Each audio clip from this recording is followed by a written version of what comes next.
এই মুহূর্তে এফডিসিতে আছেন সহকর্মী মহিবুল হাসান, সরাসরি যাচ্ছি তার কাছে। মহিব, নবাব প্রবীর মিত্র তিনি গতকাল মৃত্যুবরণ করেছেন। তার মৃত্যুতে শোকের ছায়া নেমে এসেছে চলচ্চিত্র অঙ্গনে। শেষবারের মতো প্রিয় এফডিসিতে তাকে নিয়ে আসার জন্য, শ্রদ্ধা জানানোর জন্য তাকে নিয়ে আসা হয়েছে এবং এখানে তার মরদেহ কিছুক্ষণ আগেই নিয়ে আসা হয়েছে।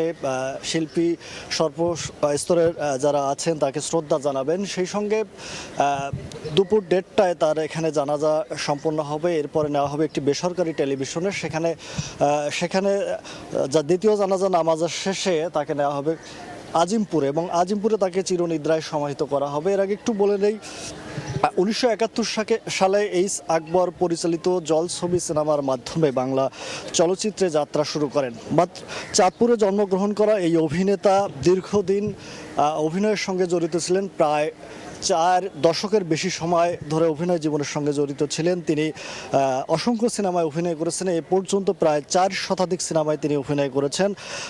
তবে সবচেয়ে গুরুত্বপূর্ণ যে চরিত্রগুলো ছিল সেই চরিত্রগুলোর মধ্যে তিনি বাবার চরিত্রে সবচেয়ে বেশি অভিনয় করেছেন। বাংলাদেশের যত নায়ক নায়িকা আছেন সব নায়ক নায়িকার কিন্তু তিনি বাবার চরিত্রে অভিনয় করেছেন। প্রবীর মিত্র দীর্ঘদিন থেকে অসুস্থ থাকার কারণে গত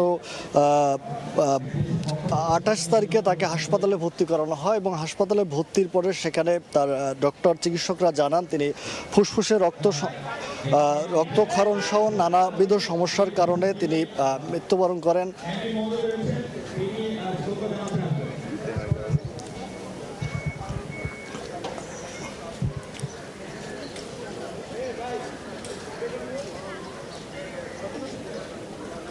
বাংলা চলচ্চিত্রের গুণী এই অভিনেতা চলে যাওয়া অনেকেই বলছেন অপূরণীয় ক্ষতি হয়ে গেল বাংলা চলচ্চিত্রের। যেটি আমরা শুনছিলাম, তার ছেলে এখানে এসেছেন, তিনি জানাচ্ছিলেন তার